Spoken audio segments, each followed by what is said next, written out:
यशोदानंदन ब्रज जन रंजन यमुना तीरवनचारी नंदन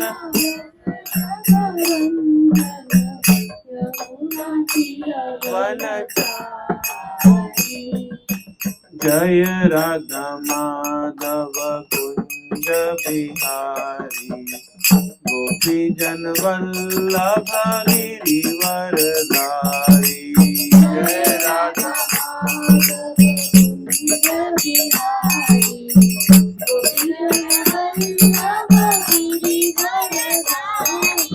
जय राधा माधव कुंज बिहारी गोपी जन वल्लभ गिरिवरधारी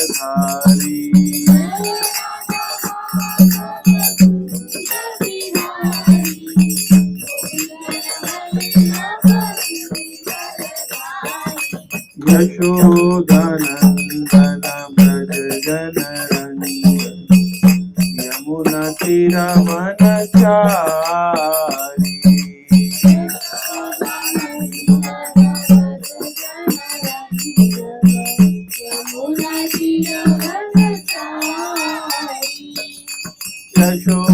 यशोदानंदन ब्रज जन रंजन यमुना तीरवनचारी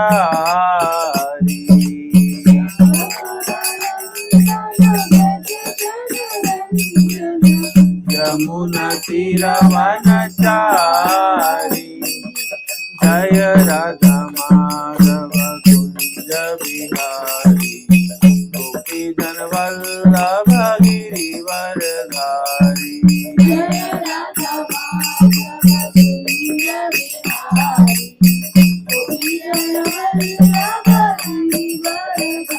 जय राधा कुंज बिहारी राधा कुंज बिहारी राधे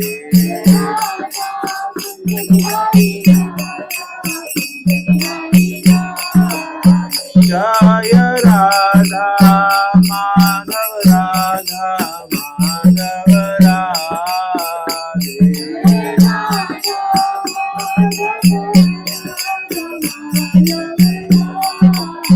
हरे कृष्णा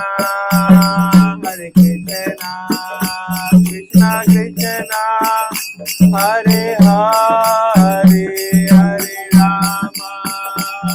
हरे राम राम राम हरे हरे हरे कृष्णा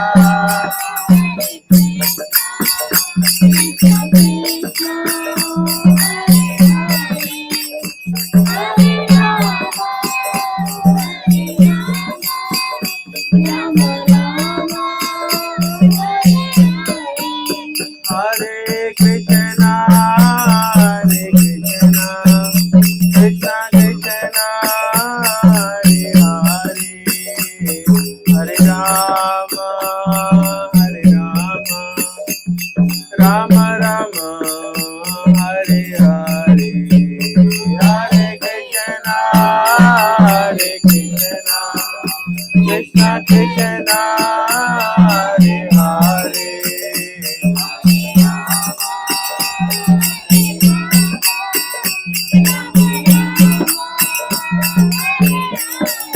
जय प्रभुपदा प्रभुपदा प्रभुपदा लीला प्रभुपदा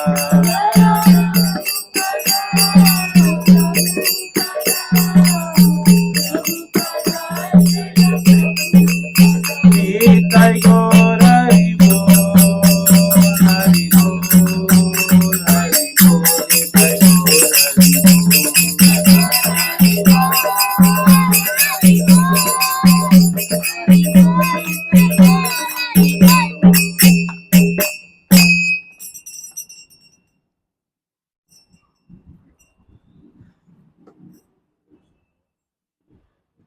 हरे कृष्णा हरे कृष्णा। तो हमारा परम सौभाग्य है यहाँ पे श्रीमान तुकाराम प्रभु जी जो है यहाँ स्पीकर आए को हैं आज इसको हमारे इसको वहाँ छोटे से स्पीकर को प्रोग्राम ऊपर में। रख देंगे ना। प्रभु जी का थोड़ा सा परिचय हाँ देना ऊपर, चाहता हूँ। मतलब इसको वहाँ रख दीजिए, आपको इजी हो जाएगा। प्रभु जी परम पूज्य भक्ति चारू स्वामी महाराज उनके शिष्य हैं, और प्रभु जी इस्कॉन भुवनेश्वर जो है उसके वाइस प्रेसिडेंट है। तो प्रभु जी वहाँ पे प्रचार करते हैं। हम पिछले बार जगन्नाथपुरी जब गए थे, इस्कॉन भुवनेश्वर में गए थे, प्रभु जी वही मंदिर में वाइस प्रेसिडेंट है। एकेडमिकली प्रभु जी के पास बीटेक डिग्री है, केमिकल इंजीनियरिंग किया है प्रभु जी ने, और उन्होंने उनका करियर जो है फ्लोरो डैनियल, ये एक बड़ी मल्टीनेशनल कंपनी है, उसमें उन्होंने काम भी किया है। और क्योंकि उन्होंने उनके मतलब हृदय से उनको जो पुकार आई थी कि उनको अध्यात्म की तरफ बढ़ना है, तो प्रभु जी ने उनका मटेरियल जो करियर है वो इतना अच्छे से चल रहा था, तो छोड़ के प्रभु जी जो है शिल प्रभुपाद और भगवान जो श्री कृष्ण है उनकी सेवा में लग गए, उनके मिशन में। अभी प्रभु जी जैसे मैंने बताया कि वाइस प्रेसिडेंट है इस्कॉन भुवनेश्वर के, वहाँ पे सेवा करते हैं और अलग अलग जगहों पे जाके प्रचार करते हैं। तो बहुत सारे जगहों पे जाते हैं वो, और वहाँ पे वो प्रचार करते हैं। और प्रभु जी बहुत ही अच्छे तरीके से काउंसलिंग, मेंटरशिप, कोचिंग, ये सारी चीज़ें करते हैं। आजकल के आधुनिक ज़माने में जो भी कुछ प्रॉब्लम्स हैं वहाँ पे प्रभु जी जो है प्रैक्टिकल मॉडर्न डे सॉल्यूशंस भी प्रोवाइड करते हैं। तो अध्यात्म के दृष्टिकोण से भी और भौतिक दृष्टिकोण से भी हमें क्या करना चाहिए प्रभु जी बहुत अच्छे से बता सकते हैं। और इसलिए आज हमारा जो टॉपिक है वो भी बहुत ही मतलब हमने बहुत सारे टॉपिक दिए थे, प्रभु जी ने बहुत उसमें से अच्छा एक टॉपिक चूज किया है, तो उसके ऊपर आज हम जो प्रभु जी से कुछ सुनेंगे तो उससे भी हमें बड़ा लाभ होगा। तो आइए हम सब जो है प्रभु जी का इस प्रोग्राम में स्वागत करते हैं एक बार जोर से हरे कृष्ण महामंत्र बोल के। हरे कृष्णा हरे कृष्णा कृष्णा कृष्णा हरे हरे, हरे राम राम राम हरे हरे। हरे कृष्णा। मेरा परम सौभाग्य है मुझे आप सभी के बीच में कुछ हरि कथा करने का अवसर प्राप्त हुआ।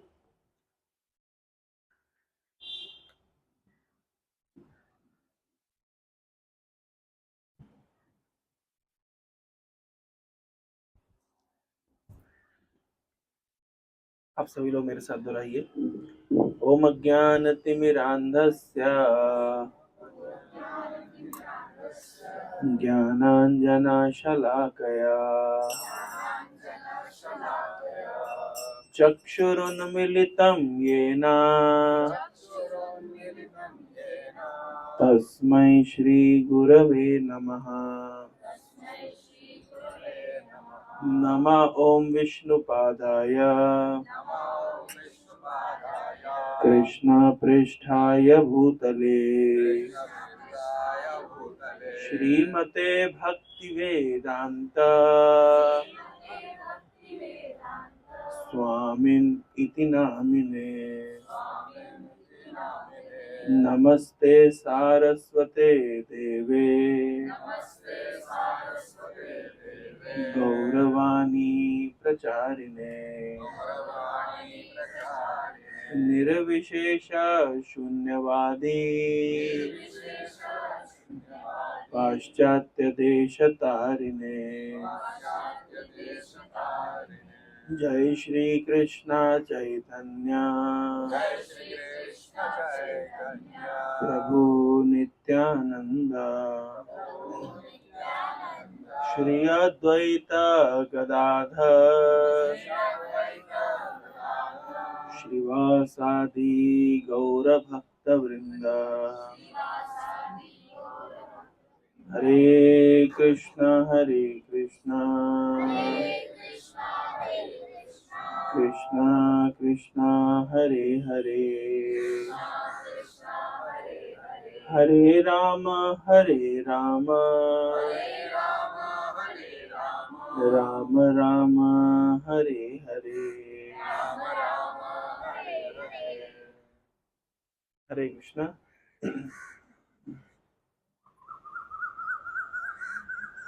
आज हम श्रीमद् भागवतम से एक प्रसंग चर्चा करते हैं, फिर टॉपिक पे आते हैं। तो श्रीमद् भागवतम में एक बहुत ही सुंदर अध्याय है यह है श्रीमद् भागवतम के दशम स्कंद का 60वां अध्याय। भगवान कृष्ण ने रुक्मिणी को चिढ़ाया, यह है कथा का शीर्षक। तो ये आप सोचेंगे कि ये कथा हम क्यों चर्चा कर रहे हैं। एक्चुअली फैन हटा सकते हैं थोड़ा सा, तो मैं माता जी लोग भी इधर पे देख पाएंगे, तो बीच में ये साइड में कर दीजिए। मौसम वैसे ही पुणे का अच्छा ही है चलेगा।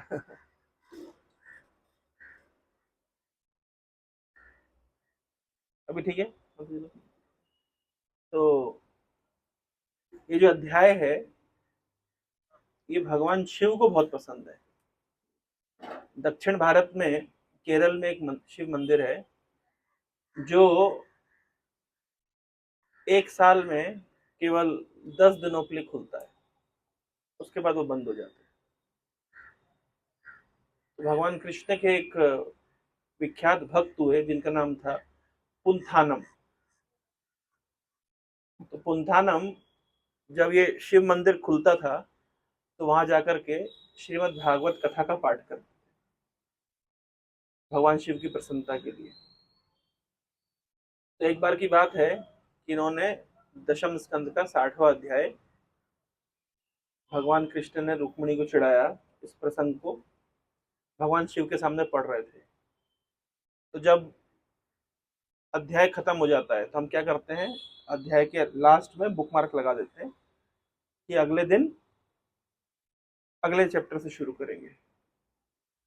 तो अगले दिन जब पुस्तक खोल के देखते हैं तो जो बुकमार्क है वो 60वें अध्याय के अंत में नहीं अपितु 60वें अध्याय की शुरुआत में मिलता था। तो मन में विचार करते थे पता नहीं ऐसे कैसे, कल तो मैंने ये अध्याय खत्म किया है, लेकिन ठीक है शायद भगवान की ये इच्छा है। तो फिर से वो अध्याय पढ़ देते थे। दूसरे दिन बीत गया, तीसरे दिन जब आते हैं तो देखते हैं कि फिर वो 60वें अध्याय की शुरुआत में ही वो बुकमार्क लगा हुआ है। फिर पढ़ देते हैं। तो पहला दिन पढ़ दिया, दूसरे दिन पढ़ दिए, तीसरे दिन पढ़ दिए, ऐसा करते करते 10 दिन बीत गए और सेम अध्याय पुंथाना पढ़ते थे। जब 10वां दिन बीत गया तो जैसा कि रिवाज है कि मंदिर बंद हो जाएगा, अब अगले साल खुलेगा। तो पुंथानम भगवान शिव को प्रणाम किए और भगवान शिव माता पार्वती को प्रणाम करके और निकल गए। कुछ दूर चले तो उनको विचार आया कि अरे मैं अपनी भागवत तो वहीं पे भूल के आ गया। अब जब वापस पहुंचे तो मंदिर हो गया बंद, अब क्या करें। और ये ऐसा नहीं है कि वहां पे मतलब उस जमाने में बहुत सारे भागवत सेट मिलते होंगे तो एक भूल गए तो हस्तलिखित भागवत रही होगी, बड़े परिश्रम से उन्होंने कहीं से जुगाड़ करके प्राप्त करी होगी। और उस समय कोई मोबाइल में वेदाबेस भी नहीं था कि वेदाबेस में पढ़ लेंगे, ऐसा भी नहीं है।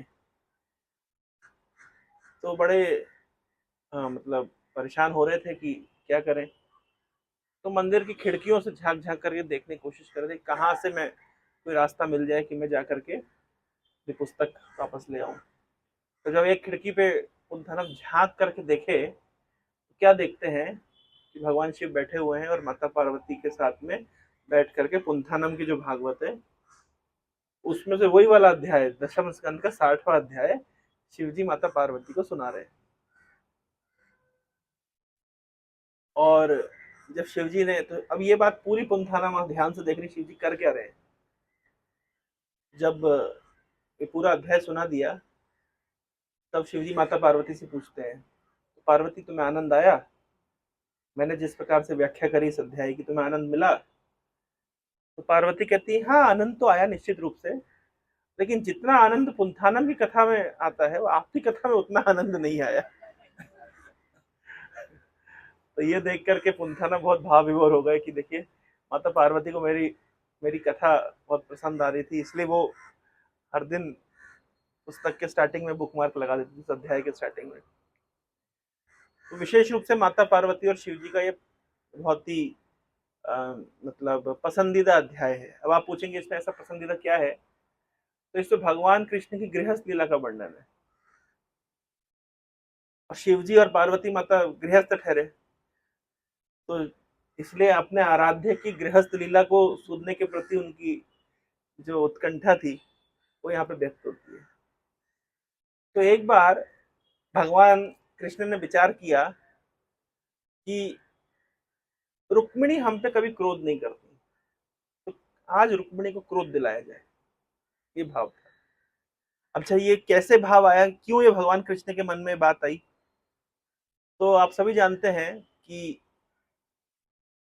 भगवान कृष्ण ने एक असुर का वध किया, इसका नाम था नरकासुर। नरकासुर का वध किया था और उसके पश्चात 16,000 विवाह किए थे भगवान ने। तो नरकासुर ने क्या किया था ऐसा कि भगवान को वध करना पड़ा? तो नरकासुर ने माता अदिति का कुंडल चुराया था और वरुण के पास कोई बहुत विशेष छाता रहा होगा, वो छाता चुराया। और बड़ी आश्चर्य की बात है कि देवताओं का जो प्लेग्राउंड होता है, मान लीजिए देवताओं का प्लेग्राउंड, वो प्लेग्राउंड ही चुरा लिया।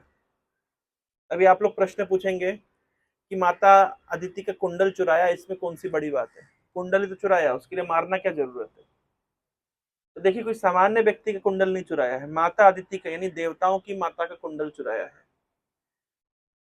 अगर कोई व्यक्ति राष्ट्रपति भवन में घुस करके राष्ट्रपति का कोई आभूषण चुरा लाए, तो इसका अर्थ क्या होता है कि जिस देश के राष्ट्रपति ही सिक्योर नहीं है, सुरक्षित नहीं है, उस देश की सामान्य महिला का तो कहना ही क्या।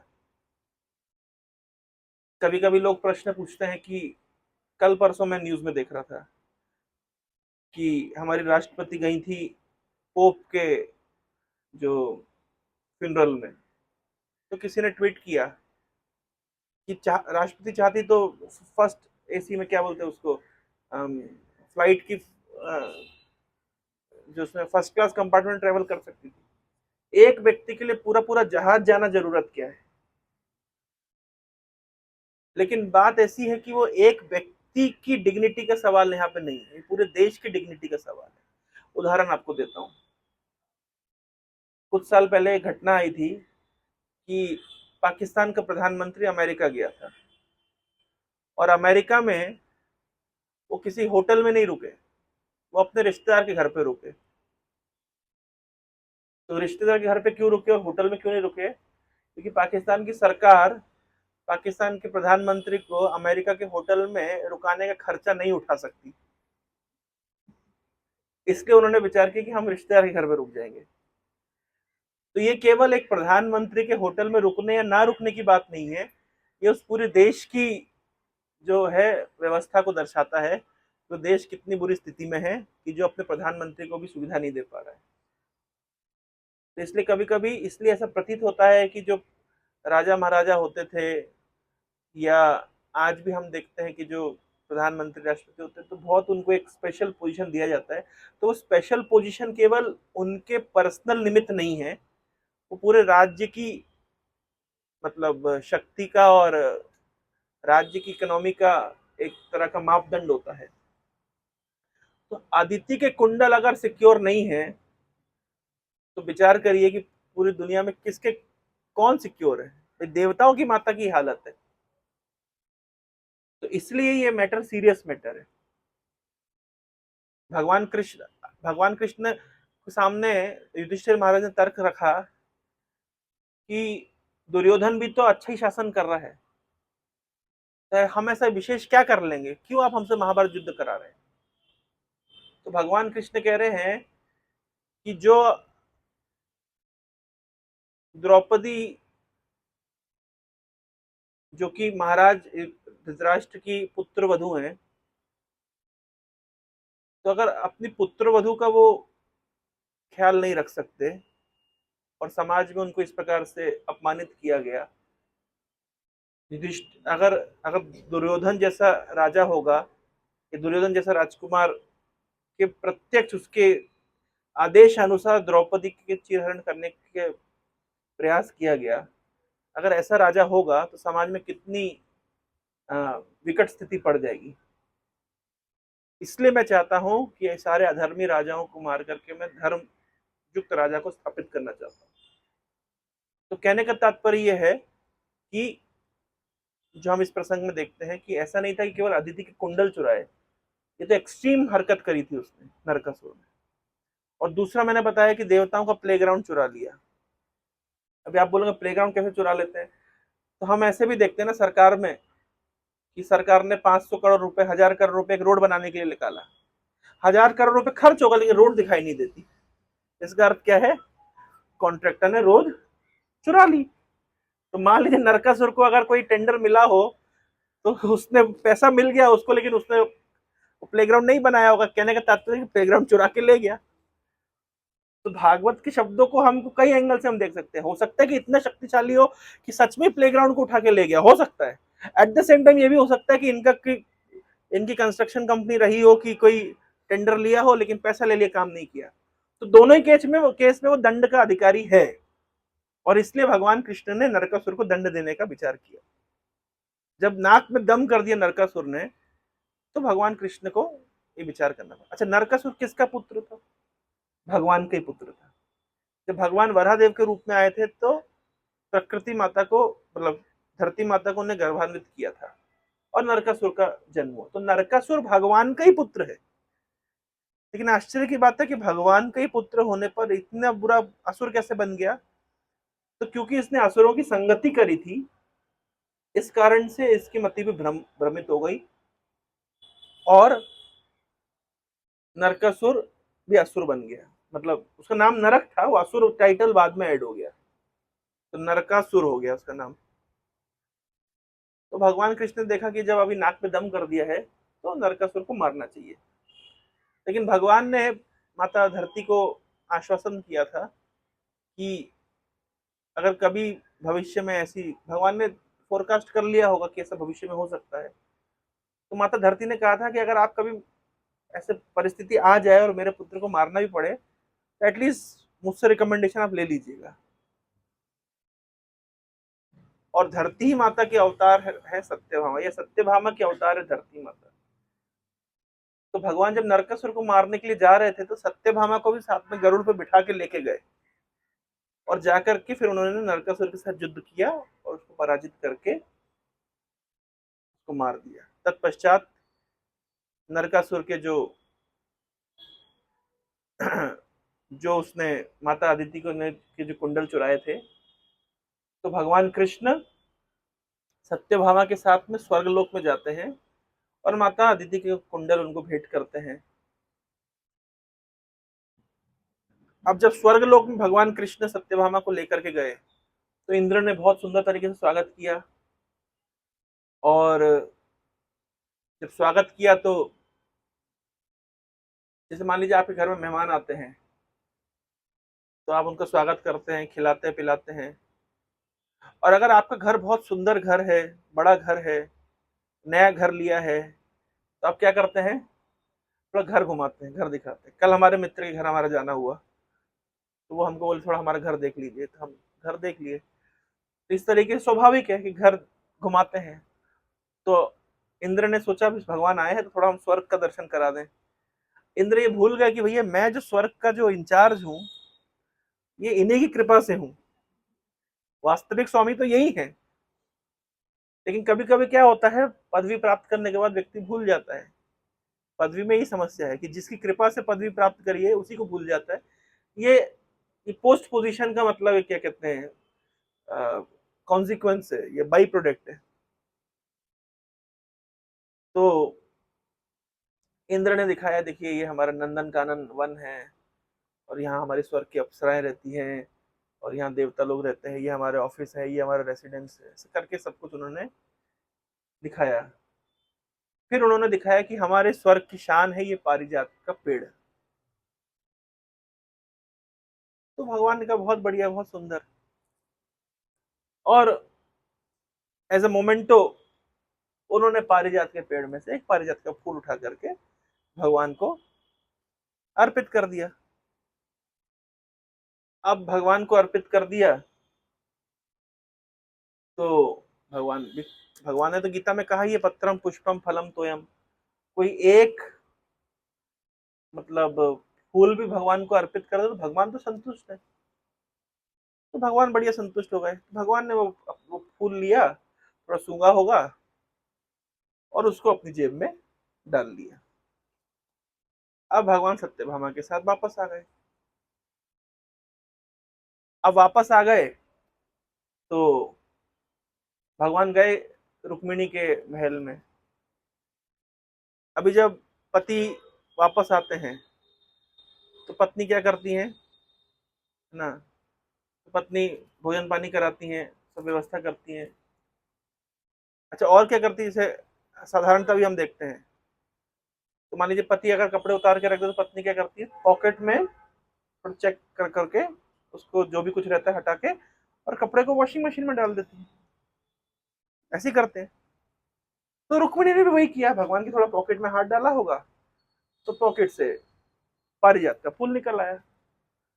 तो भगवान कृष्ण ने बोल दिया मैं स्वर्ग गया था, इंद्र ने दिया है, तुम रख लो। तो रुक्मिणी ने रख लिया। रुक्मिणी को इंटेंशनली भगवान ने गिफ्ट किया हो कि पारिजात तो तुम्हारे लिए स्पेशल स्वर्ग से लेके आए हो, ऐसा नहीं था। वो तो भगवान की पॉकेट में रह गया होगा तो रुक्मिणी ने निकाल लिया, तो भगवान ने कहा हाँ वो स्वर्ग गया था वहां से, अच्छा फूल है। रुक्मिणी ने खुशी खुशी रख लिया। लेकिन ये बात सत्यभामा के कान में पहुंच गई और सत्यभामा ने कहा, सत्यभामा का आरोप था कि आपने बहुत मतलब प्लान बना करके बिल्कुल बकायदा वहां से आप एक एक फूल पार्सल करा करके लेकर के आए रुक्मिणी के लिए। नहीं जाते, कभी कभी होटल जाते तो खा के भी आते हैं और पार्सल भी करा लाते हैं। तो आपने क्या किया भगवान कि मुझे तो आप लेकर के गए, स्वर्ग भी घुमाए कराया, लेकिन आप पूरे टाइम आपके मन में किसका चिंतन चल रहा था, रुक्मिणी का। और इसलिए आपने स्पेशल फूल को बढ़िया पार्सल करा करके रुक्मिणी के लिए लेकर के आए। अब सत्यभामा हो गई नाराज। अच्छा, नाराज हो गई तो आप क्या बोलेंगे, क्योंकि यहाँ पे दो भाव होते हैं। एक होता है वामांगी, वाम मतलब लेफ्टिस्ट, एक होता है लेफ्टिस्ट मूड, एक होता है राइटिस्ट मूड। तो सत्यभामा का है लेफ्टिस्ट मूड और रुक्मिणी का है राइटिस्ट मूड। लेफ्टिस्ट मूड और राइटिस्ट मूड कैसा होता है, जैसे हम लोग सामान्यतः पॉलिटिक्स में भी देखते हैं, लेफ्ट, ये लेफ्ट विंग है ना, जो धर्म को नहीं मानते, नास्तिक होते हैं, जो इकोनॉमिक डेवलपमेंट को सब कुछ समझते हैं और शास्त्र, कल्चर, ये सब नहीं मानते, उसको हम बोलते हैं लेफ्ट विंग है ये। जो कहते हैं विज्ञान मतलब साइंटिफिक प्रोग्रेस ही सब कुछ है, आध्यात्मिक प्रोग्रेस की आवश्यकता नहीं है, इकोनॉमिक डेवलपमेंट ही सब कुछ है। और इकोनॉमिक डेवलपमेंट में ध्यान देना चाहिए, पाप पुण्य कुछ नहीं होता, ये सब विचार होता है लेफ्टिस्ट। जैसे उदाहरण के तौर पे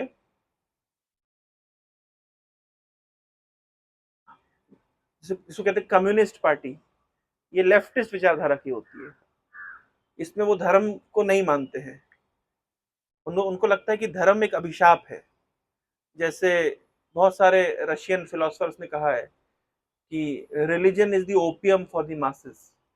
जो धर्म है वो लोगों के लिए एक प्रकार का नशा है और उस नशे में लग करके वो अपनी जो आर्थिक उन्नति है, सामाजिक उन्नति है, उसको भूल जाते हैं, केवल उस धर्म के नशे में लग जाते हैं। ये लेफ्टिस्ट विचारधारा होती है। वो कहते हैं कि मंदिर बनाने से अच्छा है कि आप इंडस्ट्री लगाइए। ऑफ कोर्स इंडस्ट्री लगाना भी महत्वपूर्ण है और मंदिर बनाना भी महत्वपूर्ण है। एक उदाहरण मैं आपको देता हूँ। हमारे भोपाल में Bharat heavy electricals limited, BHEL, इसका बहुत बड़ा टाउनशिप है। क्योंकि हमारे हमारे दादाजी बचपन में आए थे पाकिस्तान से, जब 1947 में, तत्पश्चात वे लोग आकर के दिल्ली में बसे। फिर हमारे दादाजी जॉब करने के लिए आ गए भोपाल में BHEL में। तो उस जमाने में BHEL बहुत बड़ा टाउनशिप था, बहुत सारी उसकी फैक्ट्री थी, 1 लाख एम्प्लॉय थे। अभी मैं देखता हूँ, ये आज से 25-30 साल के बाद की बात बता रहा हूँ मैं, मतलब 25 साल पहले बहुत वाइब्रेंट उसका एटमॉस्फेयर था। 1 लाख उनके एम्प्लॉयज थे। अभी उन्होंने एम्प्लॉय की संख्या घटाकर कर दी 10,000। जब 10,000 संख्या कर दी है तो जितने जो रेसिडेंशियल क्वार्टर बने थे, अभी वो जैसे वो हॉरर मूवी में नहीं आता है, पूरा घरों के ऊपर पेड़ लग गए हैं और दरवाजे नहीं हैं, खिड़कियां नहीं हैं, और कोई वहां रहता नहीं है, कोई वहां जाता नहीं है। क्यों? क्योंकि संख्या घट गई है एम्प्लॉयज की, तो उन सब इंफ्रास्ट्रक्चर की अब जरूरत नहीं रह गई है। ऐसे ही विदेशों में बहुत सारी घोस्ट सिटीज होती है। घोस्ट सिटी में क्या होता है कि जो शहर किसी इंडस्ट्री को ध्यान में रख के बनाया होता है, तो उस इंडस्ट्री में काम करने के लिए लोग आते हैं, तो जो लोग आते हैं उनके लिए रेस्टोरेंट होता है, मॉल होता है, मंदिर होते हैं, उनके बच्चों के लिए स्कूल होते हैं, अस्पताल होते हैं, तो पूरा शहर होता है। लेकिन जब वो इंडस्ट्री चली जाती है, बंद हो जाती है, जैसे हम देखते हैं बहुत सारी महाराष्ट्र में शुगर इंडस्ट्री बंद हो गई, तो जो शुगर इंडस्ट्री बंद हो गई तो उसके आसपास के जितने जो लोग होते हैं, मतलब जो वर्कर्स होते हैं, वो पलायन कर जाते हैं। तो घोस्ट सिटी ऐसी होती है कि सब पलायन कर गए, वहां पे अब कोई रहता नहीं है। तो बड़े बड़े शहर है लेकिन खाली पड़े हैं, क्योंकि एक समय ये बहुत समृद्ध थे, लेकिन क्योंकि वो इंडस्ट्री बंद हो गई इसलिए वहां पे कोई रहता नहीं। इसको घोस्ट सिटी कहते हैं। मतलब ऐसा भूत जैसा प्रतीत होता है, भूतिया जैसा प्रतीत होता है, वहां पे कोई अभी रहता नहीं है। ऑन द कंट्ररी, ये तो इन शहरों की बात है जो 100 साल, 200 साल, 300 साल में, जैसे एक बहुत प्रसिद्ध शहर है जमशेदपुर। अभी जमशेदपुर में जितना लोहे का प्रोडक्शन होता है, उसका 4 गुना प्रोडक्शन किया जा रहा है कलिंग नगर में, उड़ीसा में। कुछ समय बाद जमशेदपुर से प्रोडक्शन पूरी तरीके से बंद कर देंगे। जब बंद कर देंगे तो जो पूरा 200 साल से 150 साल से शहर बसा है, लोग पलायन कर जाएंगे, तो वहां पे क्या बचेगा? वो घोस्ट सिटी बन जाएगा। लेकिन जो शहर किसी मंदिर को बेस करके बना है, काशी, वाराणसी, जगन्नाथपुरी, अवंती, कांची, ये सब शहरों में क्या है, हजारों हजारों सालों से लोग बसे हुए हैं, आज भी बसते चले जा रहे हैं। क्यों? क्योंकि हजारों हजारों सालों से वो मंदिर, वो कल्चर चल रहा है, तो वहां पे लोग भी बस रहे हैं, तो वो कभी घोस्ट सिटी नहीं बनता। तो तो लेफ्टिस्ट विचारधारा है कि इंडस्ट्री होनी चाहिए, लेकिन राइटिस्ट विचारधारा नहीं, दोनों का कॉम्बिनेशन होना चाहिए। हमें इकोनॉमिक डेवलपमेंट भी चाहिए, हमें रिलीजियस और कल्चरल डेवलपमेंट भी चाहिए। तो ये लेफ्टिस्ट और राइटिस्ट मूड जैसे पॉलिटिक्स में होता है, वैसे ही भगवान की लीला में भी है। मैं ये बताने का प्रयास कर रहा हूँ। सत्यभामा का मूड है लेफ्टिस्ट मूड, हर बात पे कृष्ण से नाराज हो जाती है। रुक्मिणी का है राइटिस्ट मूड। कैसा मूड है ये? रुक्मिणी कहती है कि मैं कृष्ण की हूं, ये राइटिस्ट मूड है। और सत्यभामा कहती है कृष्ण मेरे हैं, इसे लेफ्टिस्ट मूड कहते हैं। समझ गए आप अंतर? समझे? रुक्मिणी का मूड क्या है? मैं कृष्ण की हूं, कृष्ण मुझे पारिजात दे कि ना दे वो कृष्ण की इच्छा है, मुझे उससे कोई डिमांड नहीं। लेकिन सत्यभामा का मूड क्या है? कृष्ण मेरे हैं। ऐसे कैसे रुक्मिणी को पारिजात दे दिया, मुझे पूछा भी नहीं। इसको कहते हैं लेफ्टिस्ट मूड। अच्छा, राधा रानी और चंद्रावली, इसमें चंद्रावली का मूड कैसा है? चंद्रावली का मूड कैसा है? राइटिस्ट। और राधा रानी का मूड कैसा है? लेफ्टिस्ट। चंद्रावली कहती है मैं कृष्ण की हूं, और राधा रानी कहती है कृष्ण मेरे हैं।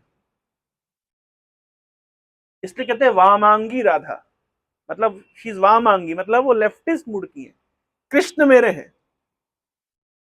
और चंद्रावली कहती है, इसलिए जब कभी कभी कृष्ण राधा रानी के कुंज में ना जाकर के चंद्रावली के कुंज में जाते हैं, और रात भर राधा रानी इंतजार करती है, रोती रहती है, कृष्ण आए नहीं। सुबह जब कृष्ण आते हैं तो अपनी सखियों को बोलती है, ललिता विशाखा को, मना कर दो, मैं नहीं मिलूंगी।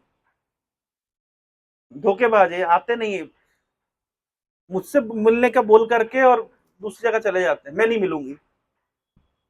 तो राधा रानी कभी कभी रिजेक्ट कर देती कृष्ण को, इसको कहते हैं मान लीला, नाराज हो जाती है, क्रोध करती हैं। लेकिन चंद्रावली कभी क्रोध नहीं करती है। चंद्रावली का भाव है मैं कृष्ण को, कृष्ण मेरे साथ जो करे ठीक ही है। राधा रानी कहते ऐसे कैसे, मैं बात नहीं करूंगी। कभी कभी वैष्णव कवियों ने लिखा है कि राधा रानी को मनाने के लिए कृष्ण को कितना परिश्रम करना पड़ता है। एक बार की बात है कि कृष्ण राधा रानी नाराज हो गई। जब राधा रानी नाराज हो गई तो नाराज क्यों हुई, इसलिए नाराज होगी क्योंकि कृष्ण उनसे मिलने के लिए पहुंचे नहीं। तो जब कृष्ण उनसे मिलने के लिए पहुंचे नहीं तो अब क्या करें। तो दूसरे दिन जब कृष्ण आए तो कृष्ण राधा रानी ने मना कर दिया, मैं नहीं मिलूंगी, मना कर दो। और ललिता विशाखा सखी से बहुत रिक्वेस्ट करी कृष्ण ने, अरे मुझे मिलने दो, गलती हो गई, रास्ता भटक गया था। बोले नहीं नहीं, अभी तो हमारी जो रानी साहिबा है उन्होंने मना किया है, हम आपको नहीं मिला सकते। तो अब कृष्ण प्लान बनाने लगे। कृष्ण बहुत दुखी हो गए उस दिन कि अरे आज बड़े गड़बड़ हो गई। तो कृष्ण जाकर के यमुना के तट पे रोने लगे। तब वहां पे आई वृंदा देवी, जो कृष्ण की पूरी लीलाओं को मतलब पूरा लीला की डायरेक्टर होती है वो। तो वृंदा देवी आके बोलती है अरे भाई क्या हो गया कृष्ण। तो वृंदा देवी लेके गए उनको पूर्णमासी के पास। पूर्णमासी बोलते भाई कृष्ण क्या हो गया। बोले हो ऐसा गया कि भाई थोड़ा राधा रानी हमसे नाराज हो गई। बोले कोई बात नहीं। बोले अगर तुम्हें राधा रानी से मिलना है तो तुम्हें अपना भेष बदलना पड़ेगा, इस भेष में जाओगे तुम्हें एंट्री नहीं मिलेगी। तो उन्होंने पूरी युक्ति सुझाई। युक्ति सुझाई कि कृष्ण एक काम करो, सबसे पहले अपने श्याम वर्ण चेंज करो। ये जो तुम श्याम वर्ण है ना ये पकड़ में आ जाता है, अलग यूनिक दिखाई देता है, तो चेंज करो। अभी गौर वर्ण हो जाओ, गोल्डन हो जाओ। और ये जो तुम्हारे इतने सुंदर सुंदर केश हैं जिसके कारण तुम केशव कहलाते, थोड़ा हेड शेप करो। हेड शेप कर लिया कृष्ण। कृष्ण ने हेड शेप कर लिया। कृष्ण अभी गोल्डन फॉर्म के हो गए हैं और बोला कि अब ये धोती कुर्ता नहीं चलेगा, अभी तुमको थोड़ा सा सन्यासी का वेश बना के जाओ और हम तुम्हें एक दो गीत सिखा देते हो, गीत गाते गाते जाना। तो कृष्ण अभी किस रूप में आ गए अभी देख सकते हैं, किस रूप में है। गोल्डन फॉर्म है, हेड शेव हो गया है और अभी धोती को छोड़ करके और पूरा सन्यासी की वेशभूषा पहन करके कृष्ण और जाते हुए गीत गाते हुए जा रहे हैं। और गीत गाते गाते जा रहे हैं तो ललिता विशाखा सखी वहां से देखिए यार एक सन्यासी महोदय आ रहे हैं। तो बोले अरे सन्यासी महोदय सुनिए सुनिए, महाराज सुनिए, बताइए क्या हो गया। बोले हमारी जो रानी साहिबा है काफी थोड़ा परेशान है, आप तो निश्चित रूप से एस्ट्रोलॉजी जानते होंगे, थोड़ा इनका भाग्य देख के बताइए कि इनके जीवन में दुख क्यों है और वो दुख कैसे दूर होगा। तो महाराज कह रहे हाँ हाँ, मेरी एक गुरु है जिनका नाम है गंधर्विका और उन्होंने मुझे ये एस्ट्रोलॉजी सिखाई हुई है, मैं देख के बता दूंगा। तो आइए आइए महाराज आइए। तो महाराज को ले गए घर के अंदर और बिठा दिया महाराज को बढ़िया आसन वासन दे करके। अब महाराज ने कहा ठीक है बुलाइए अपने रानी साहिबा को। तो रानी साहिबा आई और रानी साहिबा ने ऐसे मतलब घूंघट डाला हुआ है।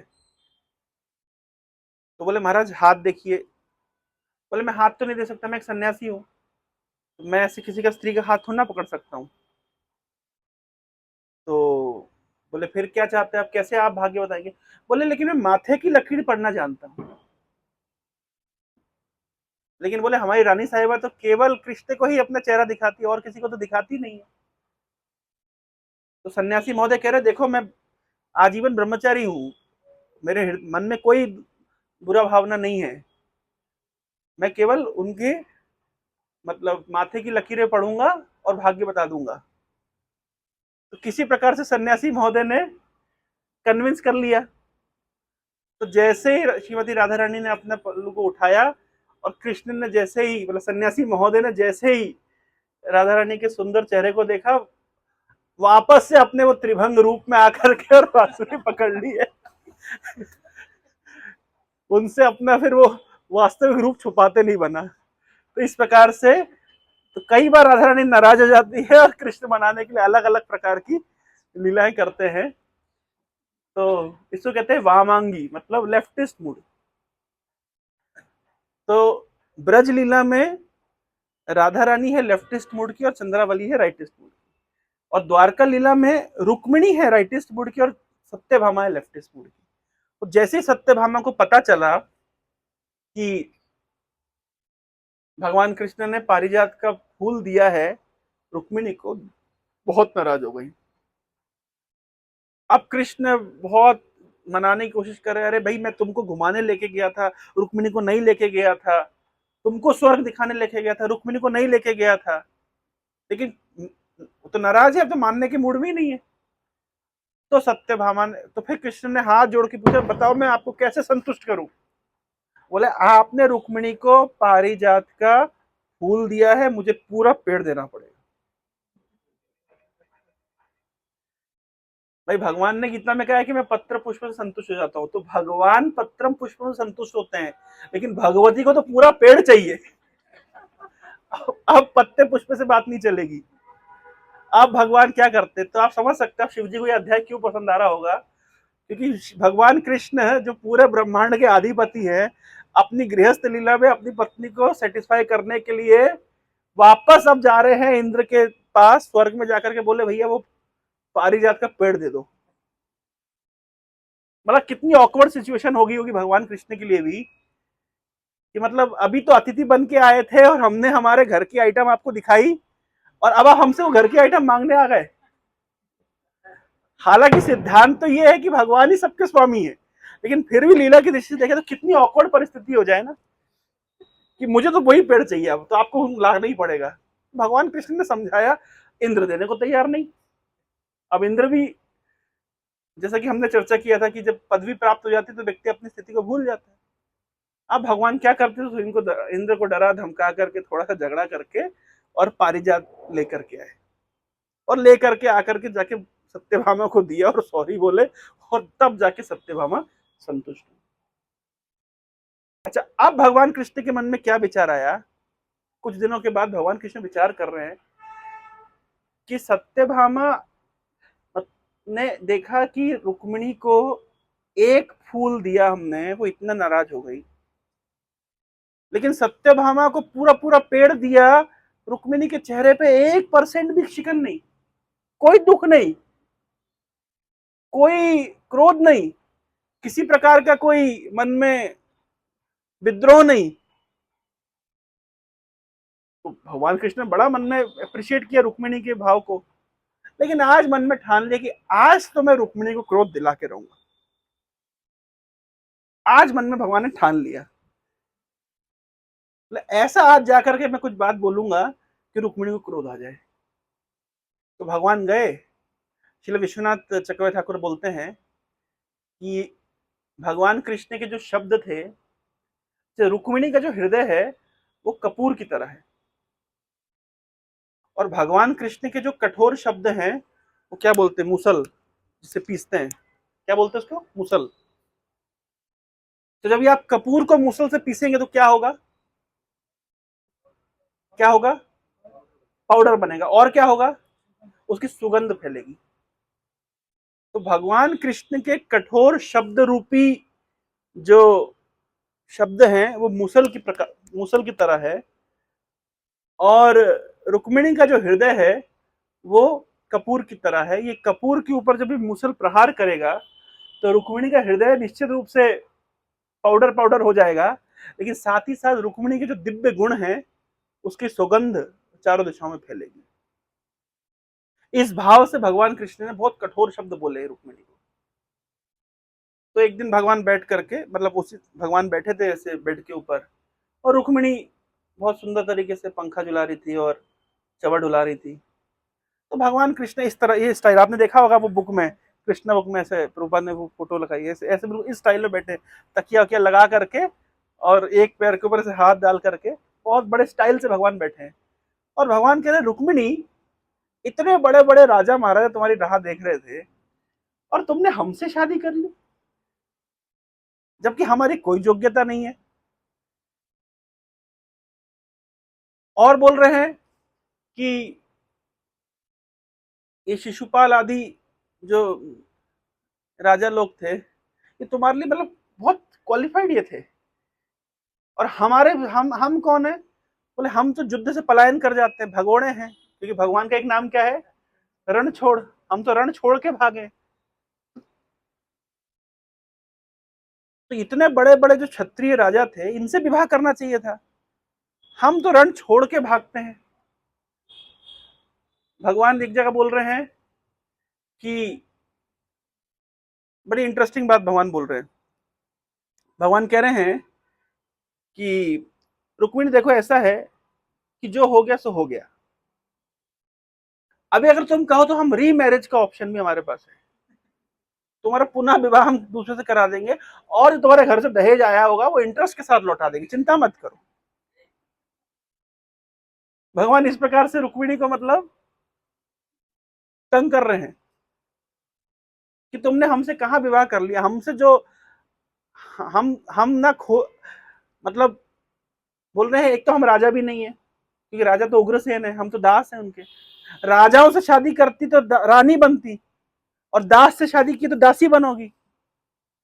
और फिर बोल रहे एक्चुअली रुक्मिणी हमें भी तुम में कोई इंटरेस्ट नहीं था, वो तो तुमने क्या लेटर लिखा, और हम भी ताव में थे, ठीक है भैया लेटर आया है, तुमने लेटर लिखा, हम भी बिल्कुल मतलब पूरा इंस्टिगेट हो गए, रथ उठाया, आकर के तुम्हारा हरण कर लिया हमने, और तुम्हें उठा करके हम ले गए, लेकिन एक्चुअली में हमें भी कोई इंटरेस्ट खास नहीं था तुमने। ऐसे करके मतलब भगवान कृष्ण रुक्मिणी को चिढ़ा रहे हैं। अच्छा, भगवान कृष्ण क्या एक्सपेक्ट कर रहे थे? भगवान कृष्ण एक्सपेक्ट कर रहे थे कि रुक्मिणी क्रोध में कुछ जवाब देंगी,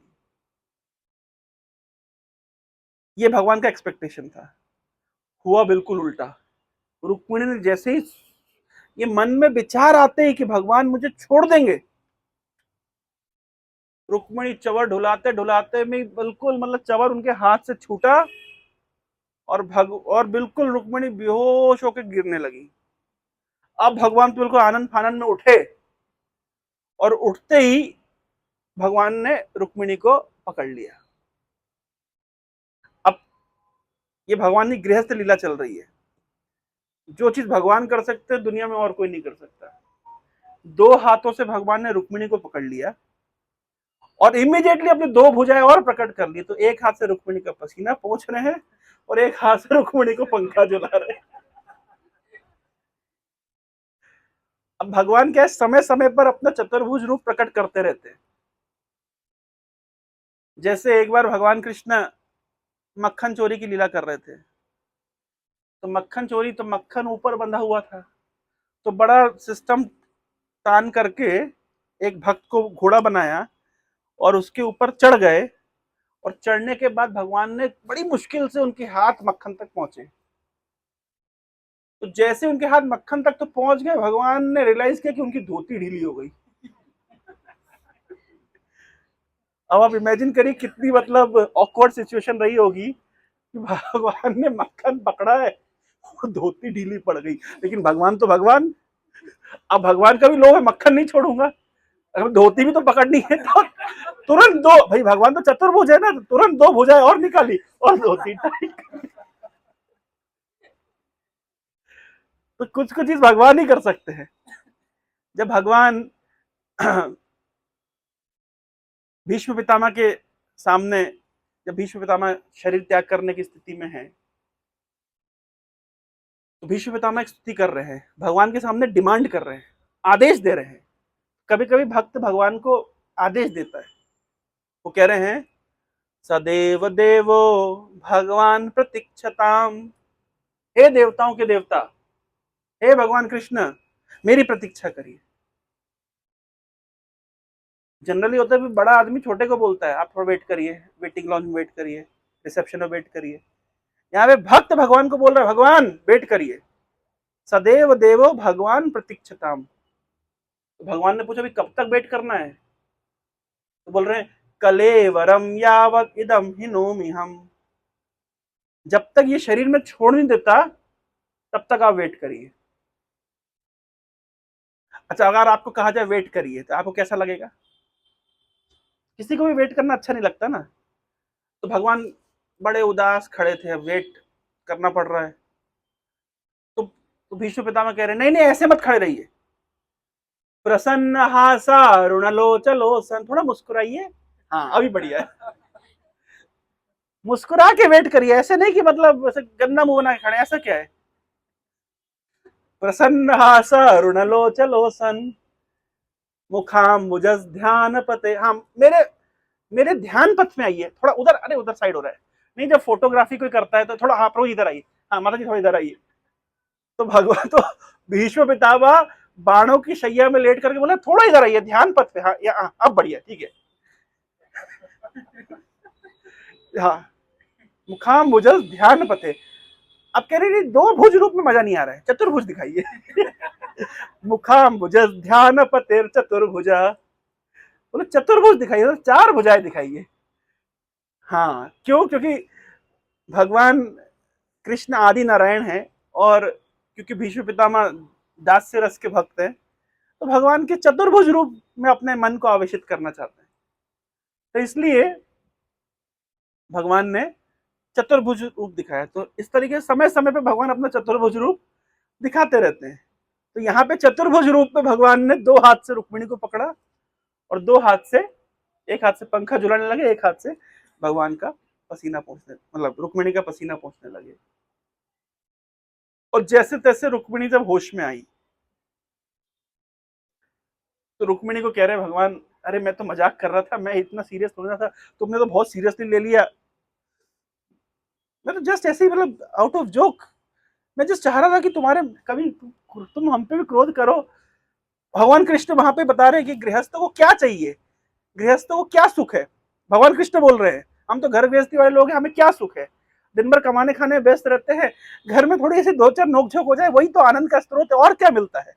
तो भगवान अपनी गृहस्थ लीला कर रहे हैं। बोले हम तो दिन भर इधर देश दुनिया के कार्य में बिजी रहते हैं, तो थोड़ा तो ऐसा हंसी मजाक करना यही तो हमारे लिए सुख है, तो उसमें तुमने इतना सीरियसली ले लिया। अब रुक्मिणी जो जो भगवान ने कहा था, और उस बात का बिल्कुल उत्तर देने लगी। भगवान ने कहा था कि भगवान ने कहा था कि हम तो निष्किंचन है, हमारा कुछ नहीं है ना। हमारे निष्किंचन शब्द का अर्थ होता है हमारे पास थोड़ा भी नहीं है। थोड़ा नहीं है मतलब क्या होता है, सब कुछ आपका ही है, तो भी थोड़ा क्या और बहुत क्या। जो जो रुक्मिणी को भगवान ने बोले हैं, भगवान उस, मतलब भगवान ने जो जो पॉइंट बोले, रुक्मिणी उसको काटती गई। एक बात ऐसी रुक्मिणी को भगवान ने बोली थी जो रुक्मिणी को बड़ी हर्ट करी। भगवान ने रुक्मिणी को कहा था कि देखो रुक्मिणी, तुमने हमको जब लेटर लिखा तो कैसे लेटर लिखा, तुमने नारद मुनि से हमारे विषय में सुना, और आउट ऑफ सेंटिमेंट तुमने हमको लेटर लिख दिया। तुमने कभी कोई विचार नहीं किया, तुम हमसे कभी मिली नहीं, हमको कभी देखा नहीं। केवल नारद मुनि तुम्हारे घर पे आए थे, और तुम्हारे पिताजी के सामने नारद मुनि हमारा गुणगान कर रहे थे, तुमने केवल गुणगान सुना। श्रुत्वा गुणान भुवन सुंदर केवल भगवान के गुणों को सुन करके रुक्मिणी का हृदय भगवान के प्रति आकर्षित हो गया, और रुक्मिणी ने भगवान को लव लेटर लिख दिया। भगवान कह रहे देखो रुक्मिणी, तुम बहुत मैच्योर नहीं थी उस समय, तुम्हारी उतनी बुद्धि नहीं थी, तुम्हें पता नहीं तुम्हारे लिए अच्छा क्या है गलत क्या है, और आउट ऑफ इमेच्योरिटी तुमने हमको लेटर लिख दिया। उस समय तुम्हारा कोई क्या कहते हैं, डिस्क्रिशन कुछ नहीं था। तो ये जो तुमने जो हमसे विवाह करने का जो डिसीजन लिया है, ये एक इमेच्योर डिसीजन है। तुमने देश दुनिया देखी नहीं, दूसरे राजाओं महाराजाओं को देखा नहीं, हमसे किसी को कंपेयर किया नहीं। तो तुम्हारा जो डिसीजन है ये बहुत ही वाइज डिसीजन नहीं था, और ये बहुत ही इमेच्योर डिसीजन था। रुक्मिणी का उसका उत्तर देते हुए भगवान कृष्ण को कह रही है कि देखिए भगवान, मैं मानती हूँ कि मेरा डिसीजन वाइज नहीं था, मैं बहुत बुद्धिमानी वाला डिसीजन नहीं ली, मैं मानती हूँ। मेरी कोई मैच्योरिटी नहीं थी, ये भी मैं मानती हूँ। मेरी कोई बुद्धि नहीं थी, मैंने केवल सुना और भाव में आ गई। लेकिन भगवान मेरे एक प्रश्न का उत्तर दीजिए। प्रमाण है कि आपके चरणों की प्राप्ति करने के लिए बड़े बड़े राजा महाराजा, और राजा महाराजा ऐसे भी नहीं कि कोई डिस्ट्रिक्ट के कलेक्टर है, पूरे पूरे चक्रवर्ती सम्राट जो पूरे विश्व का शासन करते हैं, और इनकी कितनी मैच्योरिटी होती है। कोई व्यक्ति अगर पूरे विश्व का शासन कर रहा है, उनकी मैच्योरिटी है कि नहीं, भगवान कृष्ण से पूछ रहे हैं आप बताइए, हे कृष्ण आप बताइए उनकी मैच्योरिटी है कि नहीं है?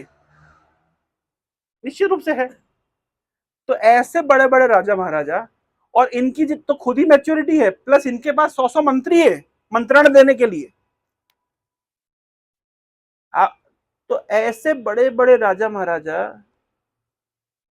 जो पूरे विश्व के शासक थे, हजारों हजारों इनके मंत्री थे जो उनको मंत्रणा देते थे, बड़े बड़े ऋषि मुनियों के साथ में उठने बैठने करते थे, वो लोग इनको मंत्रणा देते थे, और कितने कितने युद्धों में ये जीते हैं, पारंगत हुए हैं, कितने कितने शास्त्रों में नीतियों में निपुण थे। मैंने सुना है कि आपके चरणों की प्राप्ति करने के लिए सब कुछ छोड़ के जंगल में चले जाते थे। मैं मानती हूं कि मैं मैच्योर नहीं थी, पर आप ये कैसे कहेंगे ये लोग मैच्योर नहीं थे?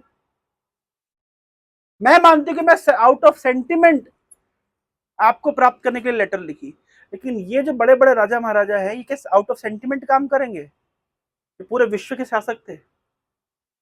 इसका मतलब है भगवान आप जो बोल रहे हैं ये गलत बोल रहे हैं। इतना बोलते ही रुक्मिणी ने अपने दांतों से अपने होंठ को दबा के भगवान को गुस्से में जवाब दिया, ये आपका बिल्कुल गलत कैलकुलेशन। और भगवान तो इंतजार कर ही रहे थे कि कब रुक्मिणी को क्रोध आए। ये बात बोल करके रुक्मिणी ने भगवान के सामने अपना क्रोध प्रदर्शित कर दिया कि आप कह रहे हो मैं मैच्योर नहीं हूं, मैं आउट ऑफ सेंटिमेंट ऐसा डिसीजन ले ली। बड़े बड़े राजा महाराजा आपके चरणों की प्राप्ति करने के लिए सब कुछ छोड़ करके जंगल में प्रवेश कर जाते थे। आप मुझे भी इमेच्योर बोल सकते हो, राजाओं महाराजाओं को इमेच्योर नहीं बोल सकते। भगवान कृष्ण निरुत्तर हो गए, कोई उनके पास आंसर नहीं था। तो इस प्रकार से भगवान कृष्ण की गृहस्थ लीला आए दिन चलती रहती थी द्वारका में, और नारद मुनि इस प्रकार की गृहस्थ लीला के साक्षी थे। तो नारद मुनि जाते कहीं नहीं थे, हमेशा द्वारका में रह जाते थे। कभी भगवान की उस रानी के घर जाके देख रहे क्या चल रहा है, कभी उस रानी के घर जाके देख रहे भगवान क्या कर रहे हैं, कभी उधर जाके देख रहे तो क्या देख रहे हैं। नारद मुनि ने विचार किया कि हम भगवान ने 16,000 विवाह कैसे किए हम देख नहीं पाए, समहाउ कहीं बिजी रह गए होंगे, नारद मुनि रिसेप्शन में पहुंच नहीं पाए। होता है कभी कभी बाद में मिलने। अब बड़ी इच्छा हुई कि वे देखे तो सही 16,000 रानियों के साथ भगवान रहते कैसे हैं।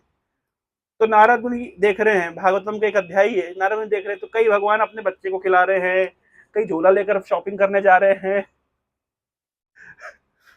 नारद मुनि बड़े आश्चर्यचकित किए थे कि भगवान जो त्रिलोक के अधिपति है अपनी घर गृहस्थी की लीला में एक सामान्य गृहस्थ की तरह अपना जीवन काट रहे हैं।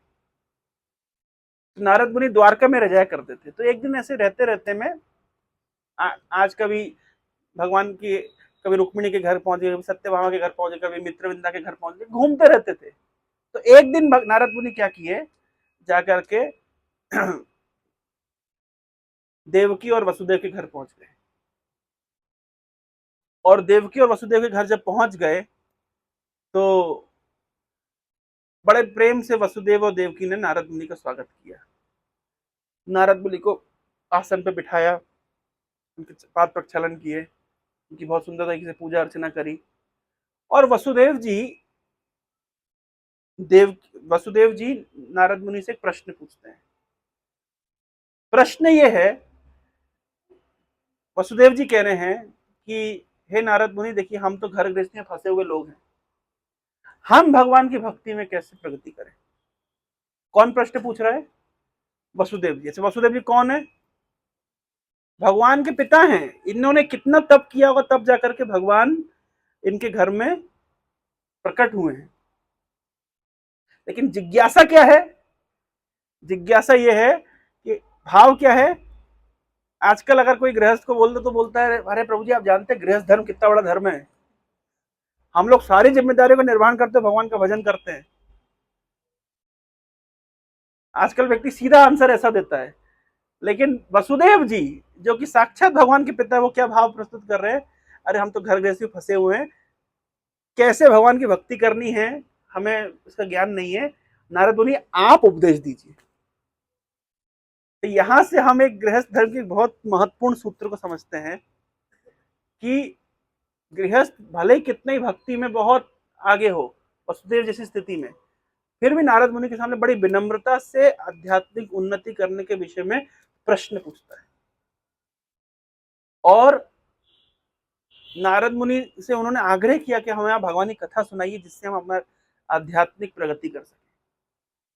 तो इसलिए गृहस्थ धर्म में सबसे महत्वपूर्ण धर्म है भगवान की लीला कथा का श्रवण, साधुओं की संगति, साधुओं से जिज्ञासा करना कि कैसे हम अपनी आध्यात्मिक उन्नति कर सकते हैं। इसलिए तुलसीदास जी लिखते हैं, प्रथमा भक्ति संतन कर संगा। भक्ति की शुरुआत होती है प्रथमा भक्ति संतन कर संगा, दूसरी रति मम कथा प्रसंगा। भगवान की कथा प्रसंग में रति, अटैचमेंट, गुरु पद पंकज सेवा, तीसरी भक्ति अमान, गुरु के चरणों की सेवा करना। तो ये नारद मुनि से वसुदेव जी की जिज्ञासा है, जो कि हमारा आज का एक्चुअल टॉपिक था। और हम काफी द्वारका घूम घाम करके और वसुदेव जी के घर पे पहुंचे। हरे कृष्णा कृष्णा कृष्णा हरे हरे, हरे राम राम राम हरे हरे। क्या समय हो गया प्रभु जी? 8 बज गया, बिल्कुल एग्जैक्ट 7 बजे शुरू किया हम लोग। किसी के मन में कोई जिज्ञासा, कोई प्रश्न?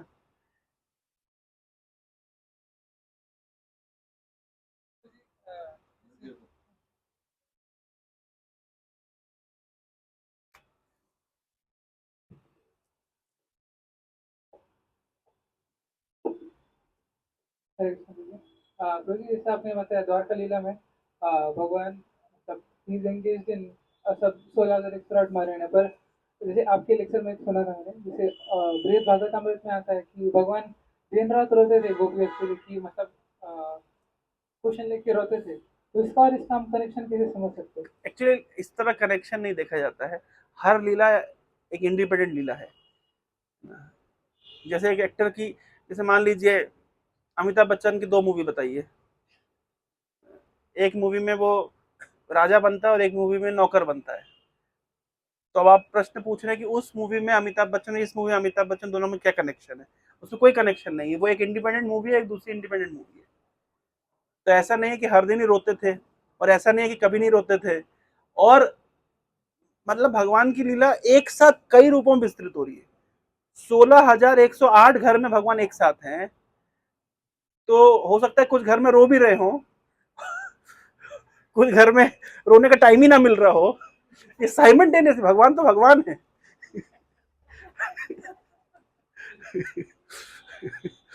तो भगवान की लीलाओं को नटो नाट्य धरो यथा, है ना, एक मूवी की तरह देखना चाहिए कि साइमल्टेनियसली भगवान कई मूवी, भाई एक हीरो है, 10 सीवी रखे हुए हैं, उसमें अमिताभ बच्चन की 10 अलग अलग मूवी चलाई जा सकती है, जिसमें सब में अमिताभ बच्चन एक्टर है, लेकिन कनेक्शन किसी में नहीं है।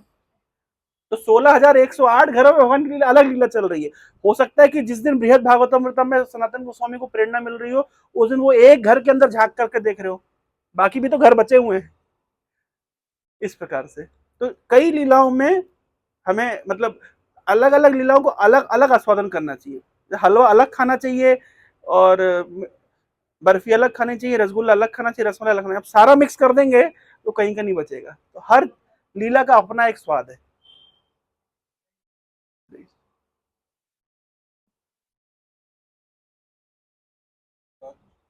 हरे कृष्ण, किसी और कुछ प्रश्न है?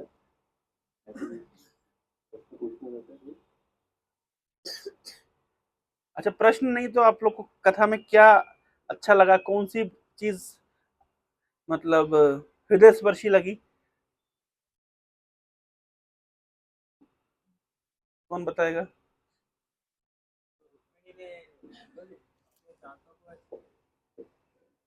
रुक्मिणी ने जब गुस्से में आकर अपने होठ ऐसे दांतों के नीचे दबा लिया और गुस्से में जब जवाब दिया ना, वो बहुत जवाब अच्छा लगा आपको? क्या जवाब है? क्या जवाब है? कि राजा महाराजा वो अज्ञानी नहीं है, वो आप कैसे कह सकते हैं? हाँ, ये बहुत अच्छा लगा। और कुछ? कोई बोलना? जी, वो जो आपने सेंटेंस अच्छा लगा जो सत्यभामा और रुक्मिणी का है, कि सत्यभामा कहती है कि कृष्ण मेरे हैं और वो बोलती हूँ कि मैं कृष्ण की हूँ। वो चीज़ें बहुत मतलब अच्छी लगी। प्रभु जी जैसे आपने एक लेक्चर में बोला था कि सत्यभामा जगदानंद पंडित के रूप में थे, वैसे रुक्मिणी कौन गौर लीला में कौन आता? गदाधर पंडित। गदाधर पंडित। तो आपने एक इसमें भी बोला था कि उनका महाप्रभु और उनका माधुर्य भाव है, तो हम इस उसका ये देख सकते हैं किसका? मतलब महाप्रभु और गदाधर पंडित का माधुर्य भाव है, if I'm not wrong। और यहाँ हम देख रहे मतलब गौर लीला में पूरा उल्टा चल रहा है, कृष्णा लीला में उल्टा चल रहा है। तो हम मतलब जैसे महाप्रभु का इच्छा था या अलग मतलब माधुर्य भाव मतलब इस प्रकार का उनका अटैचमेंट है। इस प्रकार माधुर्य का मतलब ये नहीं कि उनके बीच में माधुर्य संबंध है, इसका अर्थ है कि उस प्रकार का उनके बीच अटैचमेंट है।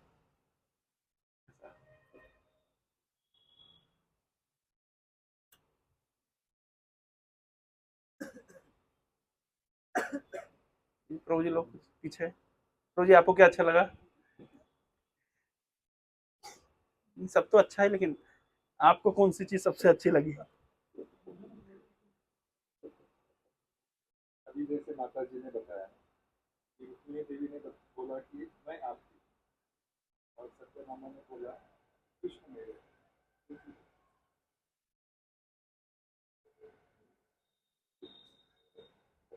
और एक जो अनएक्सपेक्टेड डिमांड जो कर दी थी पारिजात का, मुझे पूरा पेड़ ही चाहिए।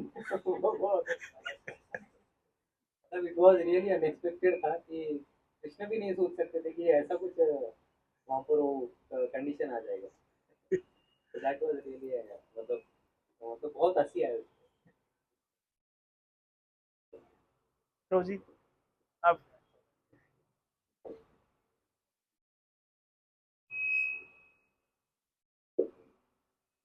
Hare Krishna Prabhuji.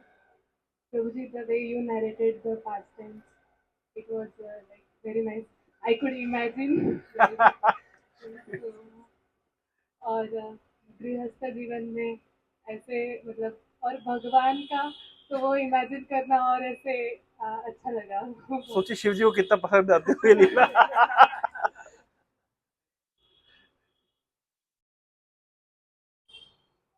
तो मुझे मेरा एक प्रश्न था। मतलब मुझे ऐसे पूछना था कि इस्कॉन में डिवोटी मैरिज का ऐसे मतलब श्रीला प्रभुपाद जी ने भी बोला है कि husband should be a first class devotee ऐसा। तो मतलब एक माता जी ने मतलब कैसे डिसीजन लेना चाहिए जब वो गृहस्थ लाइफ में एंटर करते हैं? ये तो गृहस्थ लोग आपको अच्छे से बता सकते हैं। ये तो हमारा फील्ड ही नहीं है। लोग हमसे आके पूछते हैं प्रभु जी थोड़ा कैरियर काउंसलिंग करिए। हमने कहा कैरियर कैसे छोड़ना है हम इसको ये समझा सकते हैं, कैसे कैरियर बनाना ही हमारा ये हमारा एक्सपीरियंस नहीं है। आइडियली व्हाट प्रिंसिपल्स दे तो शुड तो गृहस्थ जीवन में कैसे प्रवेश करना है ये हमारा निश्चित नहीं। किसी को निकल के बाहर आना है तो हम लोग उसके लिए सर्विसेज कंसल्टेंसी ऑफर करते हैं। तो ये आप गृहस्थ वरिष्ठ भक्तों से पूछ सकते हैं, वो आपको मार्गदर्शन देंगे। What principles principle is same. आज ही कल परम पूज्य राधा गोविंद महाराज से कोट आया कि गृहस्थ जीवन का अर्थ होता है कि जहाँ पे पति और पत्नी एक दूसरे की जिम्मेदारी लेते हैं एक दूसरे का उद्धार करने के लिए, एक दूसरे को आध्यात्मिक उन्नति कराने की जिम्मेदारी लेना, इसको गृहस्थ आश्रम कहते हैं। तो this is the principle of grihastha ashram, that husband and wife are coming together for making spiritual progress. तो यही प्रिंसिपल को ध्यान में रखना चाहिए। और एट द सेम टाइम जो एक जो लौकिक रीति है ना, विवाह करने से पहले एस्ट्रोलॉजी चेक करना चाहिए, कुंडली मिलाना चाहिए, ये सब नियमों का पालन हमें करना चाहिए। कभी कभी डिवोटी कम्युनिटी में हम लोग इसको निग्लेक्ट कर देते हैं, लेकिन ये जो ट्रेडिशनल चला आ रहा है ये बहुत इंपॉर्टेंट एस्पेक्ट है, उसमें बहुत सारी चीज़ें सॉर्टेड हो जाती है। तो मैं पर्सनली रिकमेंड करता हूँ कि जिनको भी गृहस्थ आश्रम प्रवेश करना है तो they should have this match making and जो एक ट्रेडिशनल प्रोसीजर है उसको फॉलो करना चाहिए। तो उसमें बहुत सारी गुंजाइश बच जाती है मतलब प्रॉब्लम्स आने की। Thank you.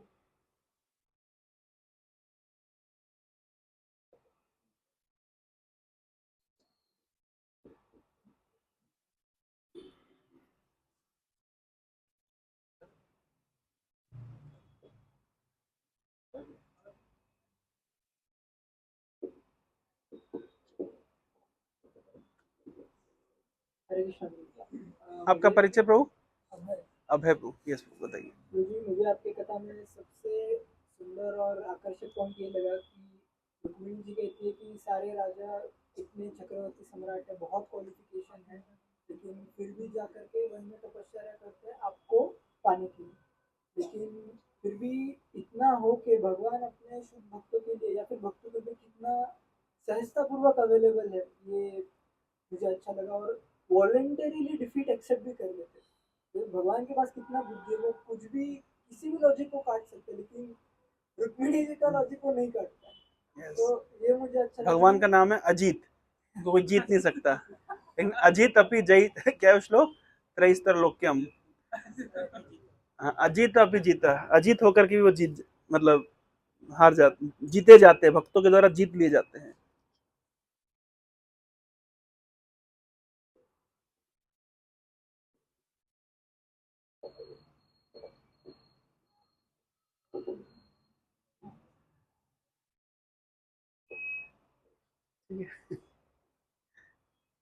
चलो बात कीजिए।